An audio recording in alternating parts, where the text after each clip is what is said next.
What up, SNM Hit Squad, and welcome back, guys. Here's your boy Sean. And your girl Mel. Yes. All right, guys. Today we'll be reacting to America obliterates half of Iran's navy in 8 hours. Whoa, Nelly. Operation Praying Mantis. Wow, I can't That's wait to get serious. this. Yes. Let's get into hours? it. Wow.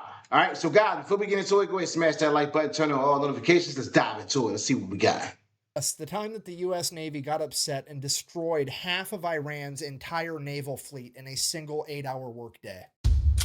Let's go. Today we're talking about Operation Praying Mantis. But real quick, this video is sponsored by Zydax Custom Gaming PCs. They are all built right here in America with American-based tech support and a lifetime warranty. It's the computer that I use and the one that I would recommend. I'll have them linked down below if you want to check them out. Let's get to this video. All right, important background info. 1980, Iraq decided to invade Iran. Why? Don't really care. Not pertinent to the story. However, at the end of that war, Iran decides, hey, we're going to pull a page out of the old Art of War by Sun Tzu. We're going to cut off the enemy supply lines, deprive the enemy of nice things. It's going to work out great. Iraq's got a weak navy. We're going to wipe out their navy, and then every time they send out an oil tanker through the Persian Gulf, we're going to blow that up. So they can't sell any liquid dinosaur. They can't make any money. They go broke. We win the war. Hooray. It's a solid plan. So they do exactly that. Then Kuwait comes out of left field and they're like, hey, we've been financially backing Iraq through this entire war for the past 7 years. We need to make sure they win so we can get our money back. So we're going to go ahead and let Iraq use our oil tankers to export oil. So Iran is like, well, that's an easy problem to solve. I'll just blow up all the Kuwaiti oil tankers as well, which is exactly what they do. But here's the catch. Kuwait at this point in time is like the one major exporter of oil that wasn't really part of OPEC, meaning that they were selling oil on the global market significantly cheaper than everybody else, driving down the entire oil market. And now that their oil tankers are getting blown up as well, it means that Kuwait can no longer sell oil on the cheap, meaning that Iran has now inadvertently committed the cardinal sin of the late 20th century,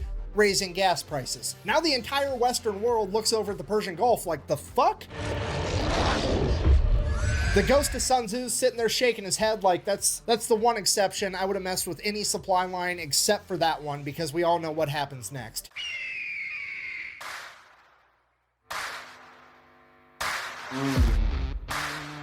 Yeah, America then proceeds to assemble the largest naval convoy operation since World War II, send them into the Persian Gulf to protect Kuwaiti oil tankers. It is at this moment that Iran should have been like, well, that's unfortunate, time to figure out plan B, because this obviously is not going to work out. However, they decide that they're going to double down. What they're going to do is they're going to take a bunch of magnetic underwater mines, and they're just going to spread them out all over the Persian Gulf in international waters, and that's not going to have any consequences at all. So fast forward, April 14th, 1988, the USS Samuel B, a guided missile frigate, which is basically brand new at this point. This is like its first big operation, is out there escorting a Kuwaiti oil tanker, and it runs into a minefield, hits a mine, blows up the keel of the ship. The keel is this bottom part right here. It like supports and stabilizes the structure of the entire ship, and it gets blown completely in half. At this point, the only thing holding this boat together is the actual deck. 1 second, everything's fine. The next second, there's a 15-foot wide hole in the bottom of your ship. Everything's on fire and water is rushing in. The USS Samuel B.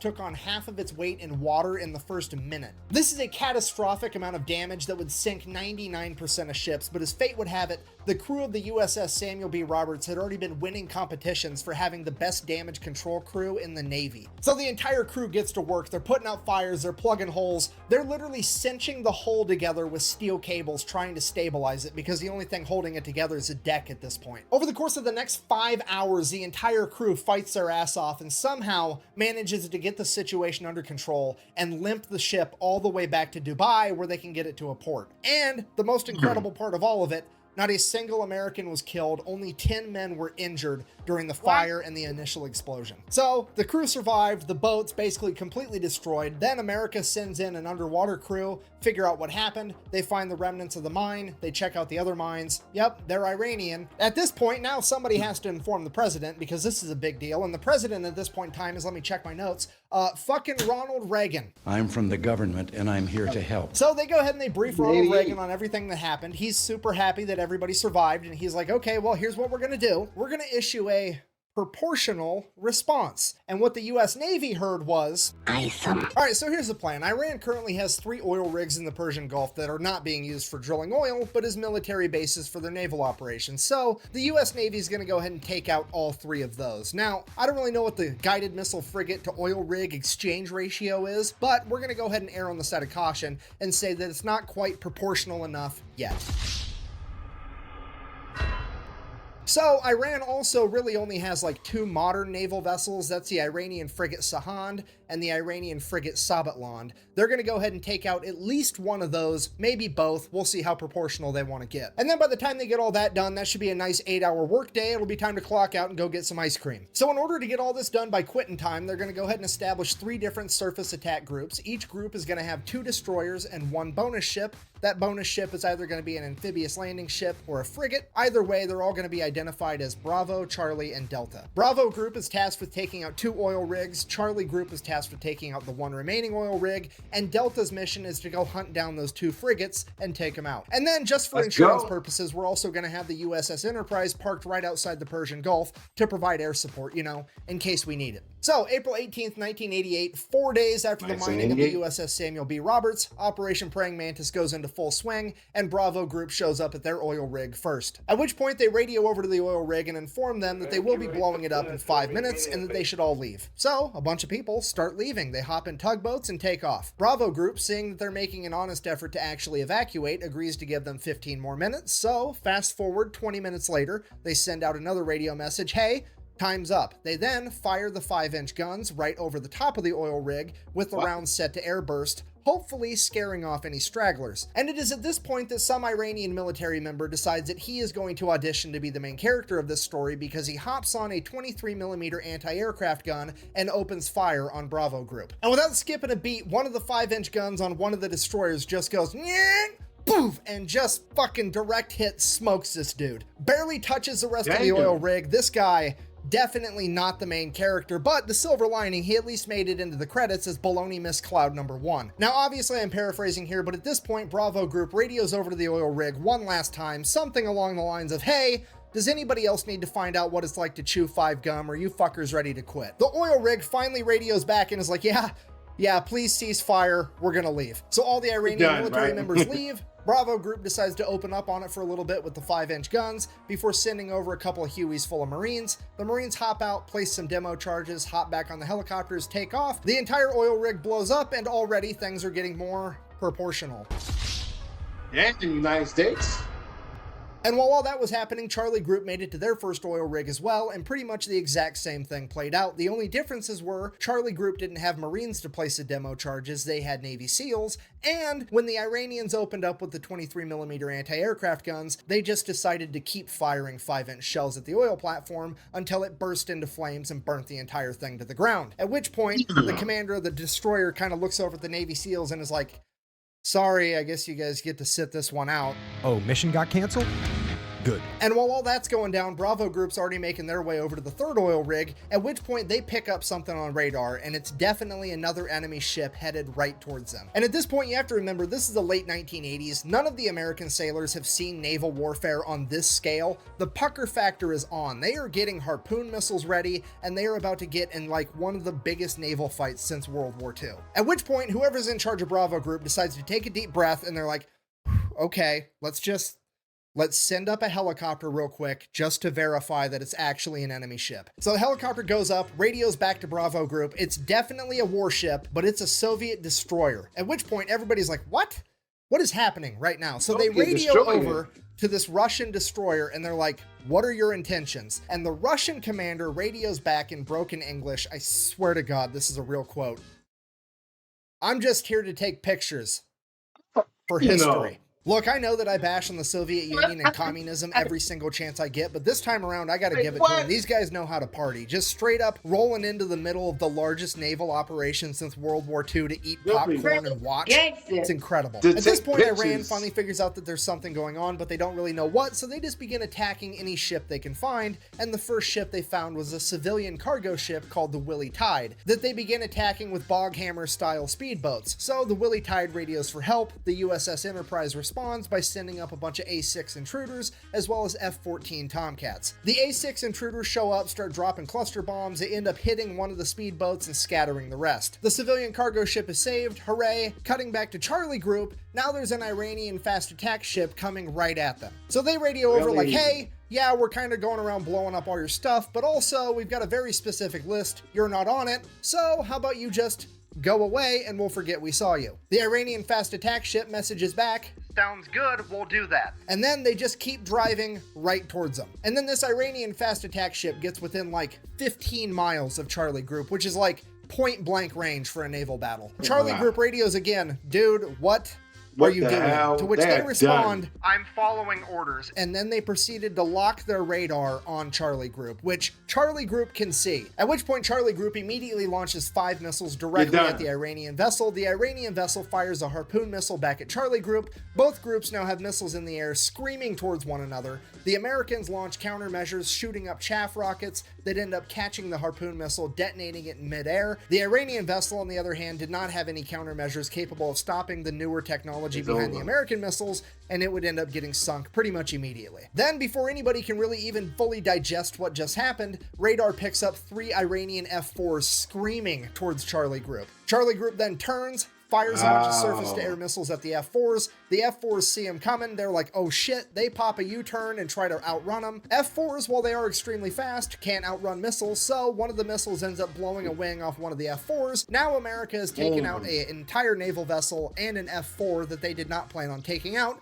and it's throwing off all of our proportions. And because of that, American leadership orders Bravo Group to stand down. We're not going to go take out that third oil rig. And right as soon as that order gets given out, Delta Group chimes in, is like, hey, we found that frigate we were looking for. So now nobody knows what to do, because on one hand, things are already getting out of control, but on the other hand, we really want to take out these frigates. So American leadership decides, well, we might not even have to make a hard decision. Maybe that's not even the frigate and the radar's wrong. Why don't you go ahead and send a couple A6 intruders over, do a flyby. They can verify that it's actually this new modern frigate, and if it is, we'll make a decision from there. Or so they thought, because the A6 pilots are about to decide that they are in fact the main characters of this story. You see, the USS Enterprise and its aircraft aren't really supposed to be doing a whole lot. They're more or less just there for insurance. In fact, they're only allowed to engage the enemy under one of 2 conditions. One, the President of the United States signs off on it, which is actually what happened with the speedboats earlier.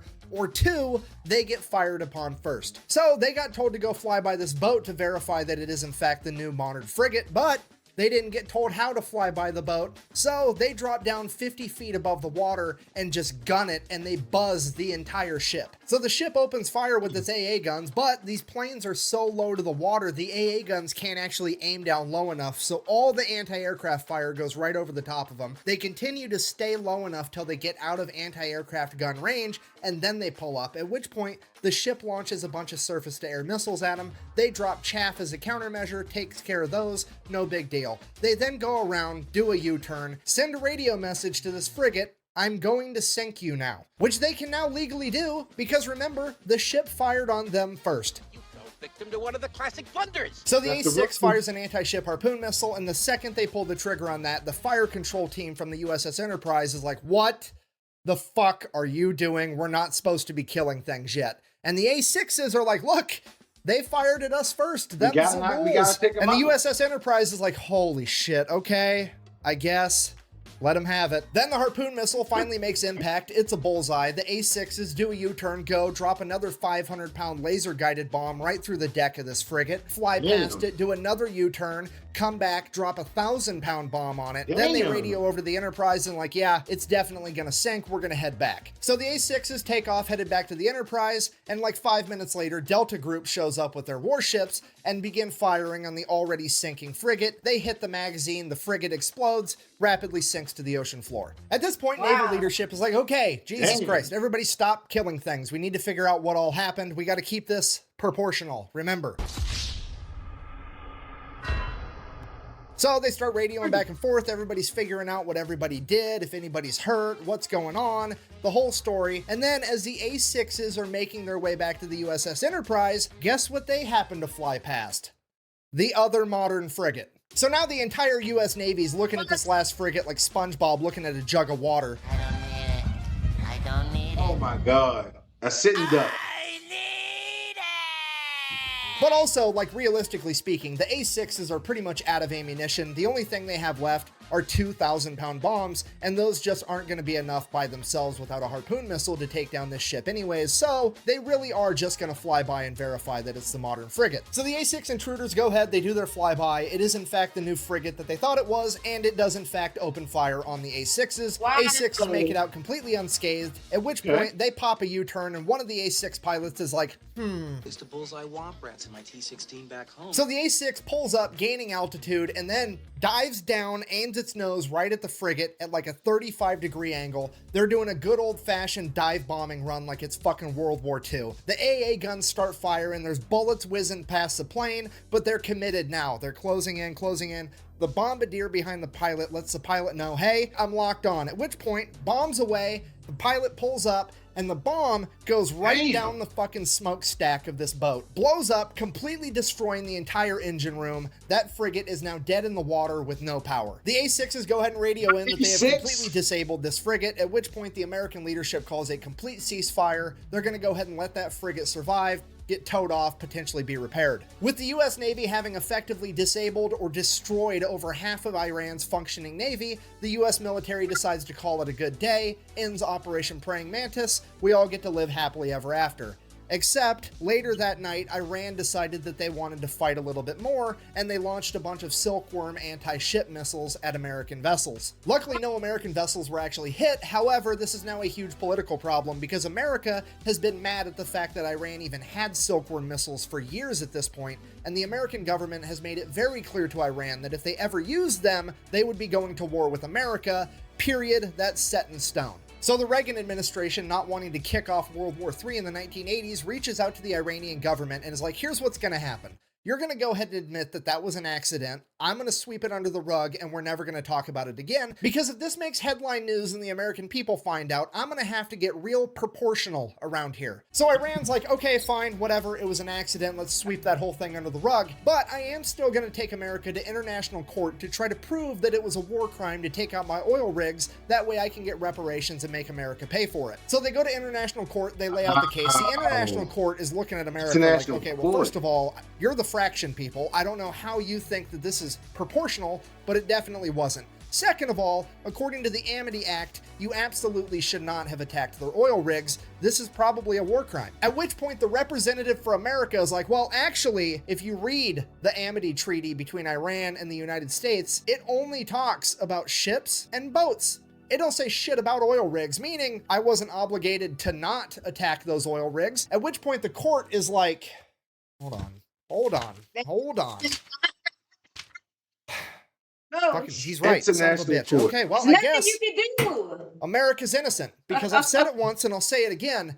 It's never a war crime the first time. And now for the best part of the entire story. America now proceeds to go over to Dubai, pick up what's left of the USS Samuel B. Roberts, tow it all the way back to Maine, then take the ship out of the water, get it in dry dock, cut out the entire damaged section of the ship, including the engine compartment, build another module to fit in its place. This thing weighs like 300 tons. They jack it up, weld it right where it's at, get everything rehooked up, reconnected. And this boat is back out on the ocean 1 year later on April 1st, 1989. It then goes on to get recommissioned and serves in the Navy until 2015. I mean, playing Battleship against America's gotta suck, right? Like, haha, I've sunk your frigate, and America's like, first of all, no you didn't. Second of all, fuck your entire Navy as it picks up your board and just throws it at the wall. So in conclusion, if you do ever find yourself being the leader of a foreign nation one day, the best advice that I can possibly give you is A, do whatever you can to not raise gas prices, and B, whatever you do not fuck with America's boats. We do not like that shit. Thank you for watching. Best way to support the channel is like, comment, subscribe,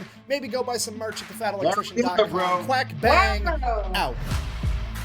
Shit. I like that. That was nice. I guess they weren't paying attention to this video. I mean, goodness gracious. Especially what's going on now. You know. So we've been had smoke with Iran. Yes. Okay. Yes. Yes. Okay. Absolutely. Okay.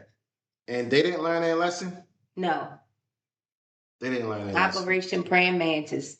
Damn, that was a good operation. In 8 hours? That's crazy, right? Damn. Crazy. They was just knocking them down like bowling pins, like yes. one by one. Absolutely. It just seems to me like they don't want to have any accountability for the part that they play in it, you know? Yeah. And it's like everything is America's fault. Wow. At the And end this was of the like day. about 40 years ago. You know, and this war is still going on.